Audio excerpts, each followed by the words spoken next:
Seringkali, kalangan mahasiswa semester akhir memiliki banyak tanggung jawab yang harus segera diselesaikan, yakni menyelesaikan tugas akhir perkuliahan atau biasa disebut skripsi, dengan beberapa langkah dan tahapan yang harus dilewati.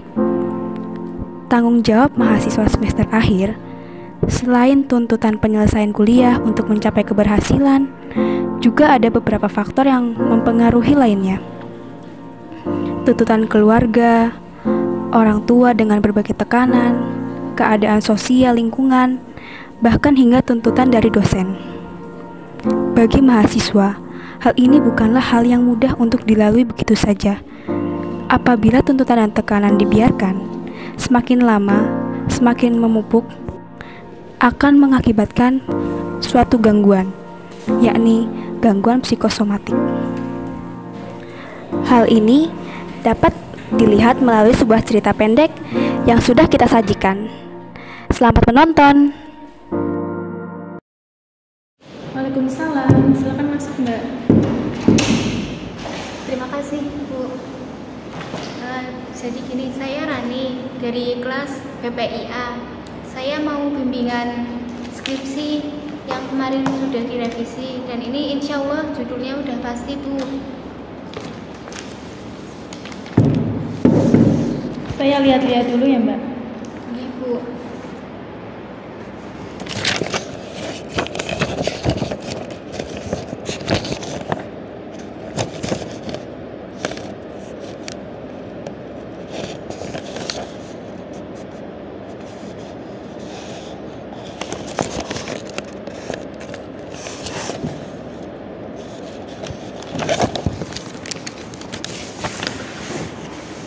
Jadi gini ya Mbak, kemarin kan Anda sudah bimbingan dengan saya. Sudah saya jelaskan, penelitian Anda ini, teori dan variabelnya belum jelas, tidak dijabarkan. Tapi kenapa Anda kesini lagi masih dengan permasalahan yang sama? Iya Bu, maaf. Padahal kemarin udah saya benerin, mungkin saya yang kurang teliti Bu. Penelitian ini juga masih banyak salah dalam penulisannya. Nanti Anda kesini lagi, usahakan tidak ada lagi masalah yang sama. Baik Bu. Mohon maaf mengganggu waktunya. Saya mohon bantuan bimbingannya dari Ibu. Terima kasih Bu. Hati-hati Mbak. Ibu.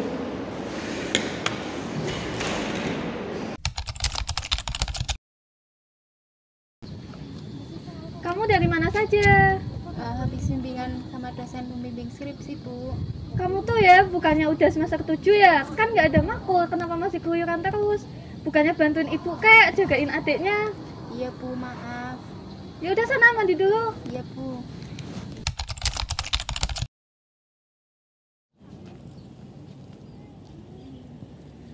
Guys, tadi aku lihat Rani di ruang dosen. Masa sih? Iya. Emang kenapa? Ada Rani. Sini Ran.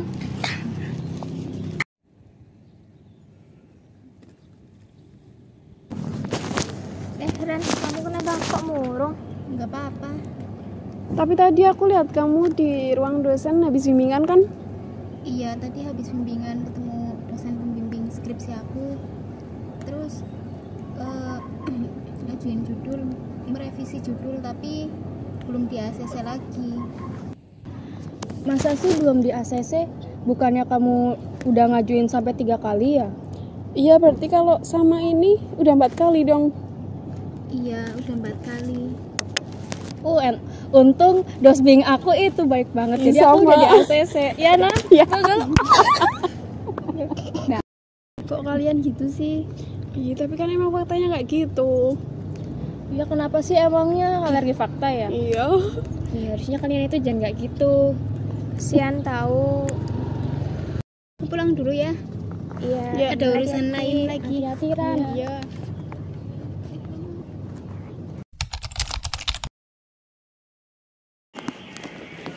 Oh ya guys, tadi Rani nggak masuk kelas ya? Iya udah seminggu ya. Apa kita jengukin aja ya?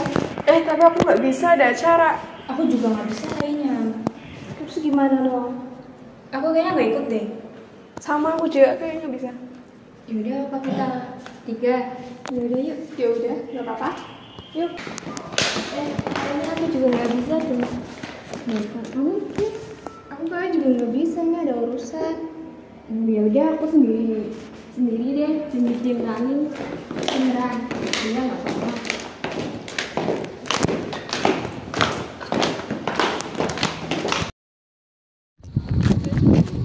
Assalamualaikum, Bu. Waalaikumsalam. Apakah ada Rani, Bu? Ada, runningnya di taman, nggak tahu lagi ngapain. Kesana aja langsung. Iya, terima kasih, Bu. Ya.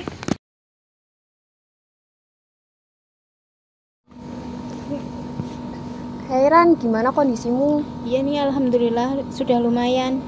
Aku panik banget tahu kamu udah 1 minggu nggak masuk kelas dan nggak ada komunikasi juga. Iya, terima kasih ya udah datang. Maaf, aku nggak ngabarin kamu sama teman-teman yang lain. Iya, maaf juga ya aku baru bisa jenguk kamu. Iya, nggak apa-apa. Kamu kenapa Ran? Kok sepertinya kayak ada masalah? Iya nih, sebenarnya aku merasa stres, pusing, bingung. Karena dari kemarin-kemarin aku udah ngajuin judul skripsi, tapi belum di ACC sampai sekarang. Ya udah nggak apa-apa Ran, itu yang kamu lakuin itu udah bener kok. Maaf ya, aku nggak ada di saat kamu lagi down. Kamu mau sembuh dari stres beratmu nggak Ran? Iya, mau. Aku ada kenalan salah satu konselor, barangkali dia bisa membantumu. Iya, boleh. Ini ada nomor yang bisa kamu hubungi. Iya. Terima kasih ya Ci sudah mau menjenguk saya. Iya Ran, sama-sama. Ya udah, aku pulang dulu ya. Semoga cepat selesai. Amin. Terima kasih ya. Iya.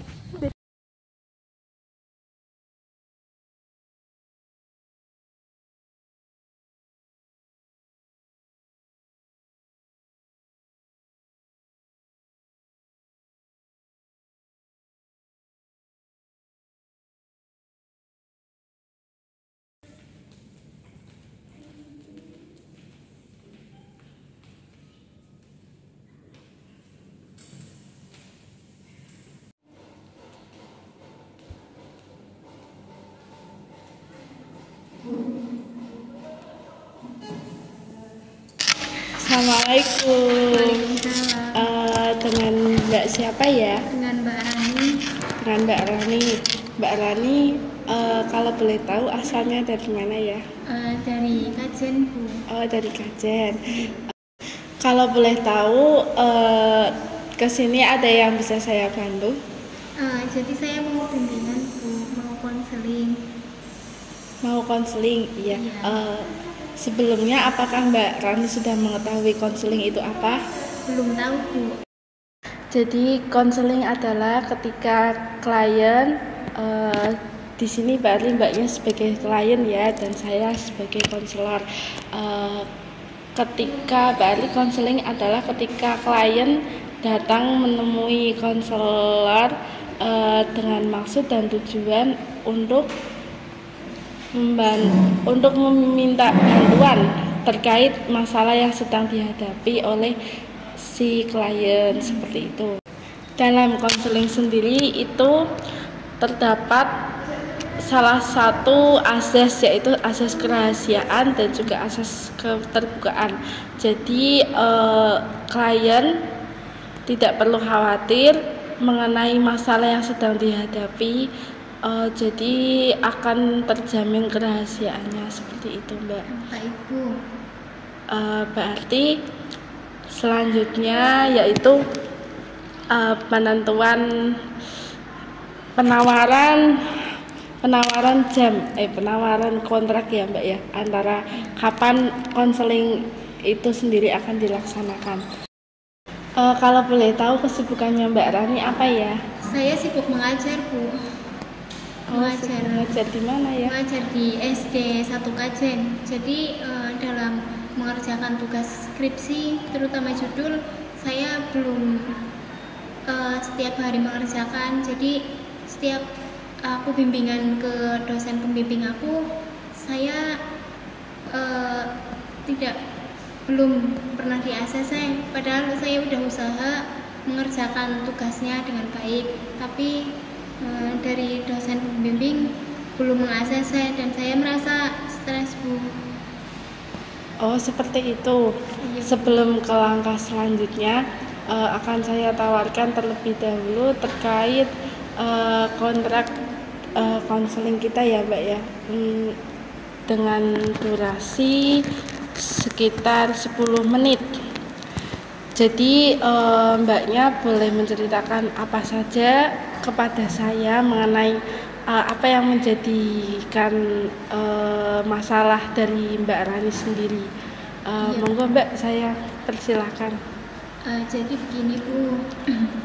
Jadi saya itu mengalami bingung, stres, dan pusing karena setiap saya mengerjakan tugas skripsi itu belum pernah di-ACC oleh dosen. Sudah 4 kali saya bimbingan, tapi dosen belum meng-ACC, padahal saya udah berusaha semaksimal mungkin.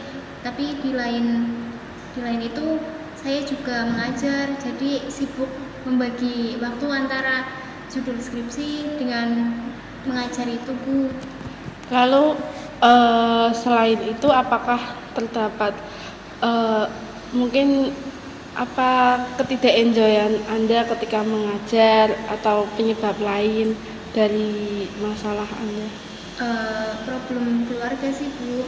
Jadi setiap saya pulang sore pasti dimarahin, kamu kenapa kok baru pulang gini. Tapi saya menjawabnya dengan habis bimbingan, Bu. Apakah orang tua Anda mengetahui bahwa Anda itu mengajar juga? Enggak, Bu. Soalnya itu saya akan mengajarnya privat. Jadi ke setiap rumah gitu, Bu. Oh, seperti itu ya. Iya.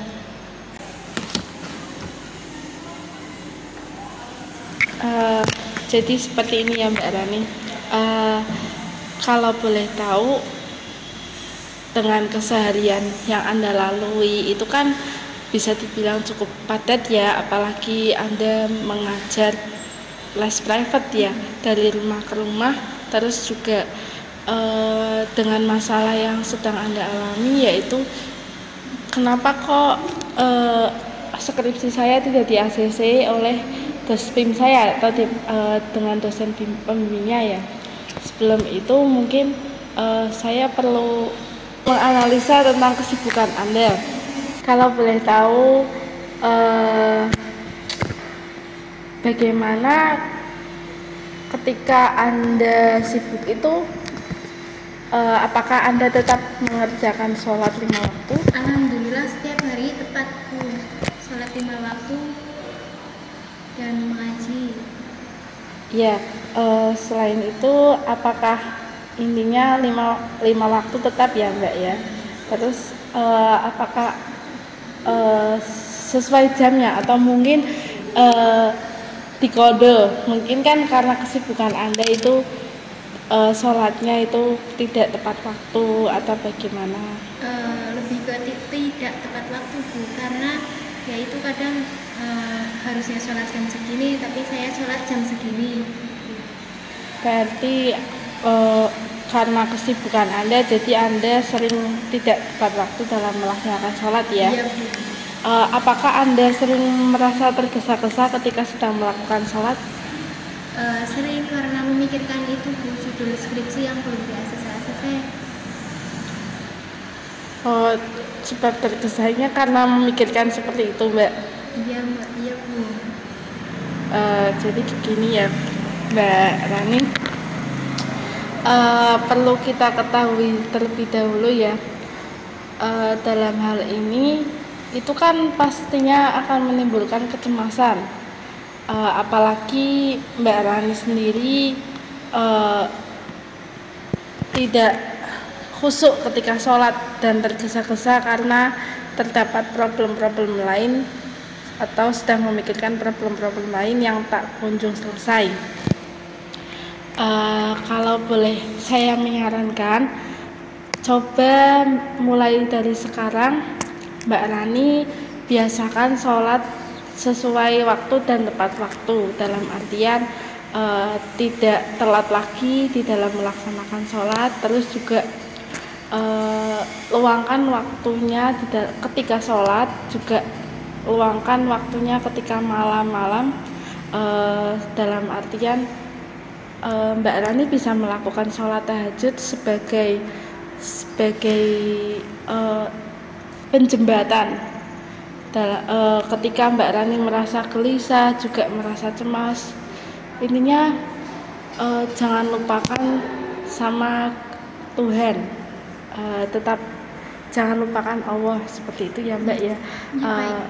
Iya, terus ketika melaksanakan sholat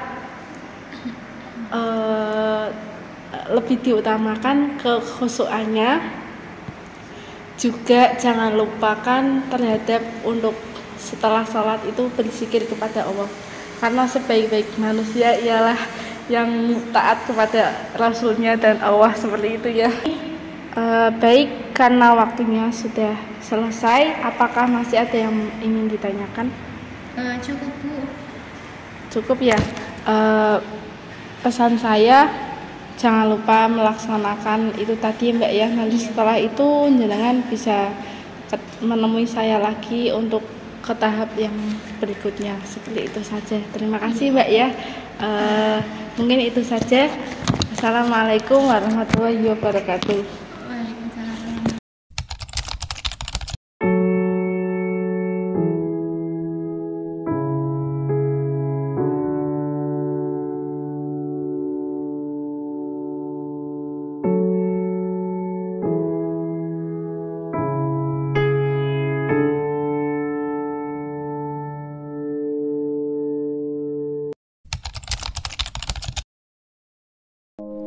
Setelah melakukan konseling dan mempraktekkan apa yang disarankan oleh konselor, keadaan mahasiswa yang mengalami gangguan psikosomatik pun perlahan-lahan mulai membaik. Hingga akhirnya, mahasiswa itu mampu menyelesaikan skripsinya. Setelah 5 bulan berlalu, mahasiswa yang awalnya mengalami gangguan psikosomatik kini kembali ceria dan dapat menjalani aktivitas seperti biasanya.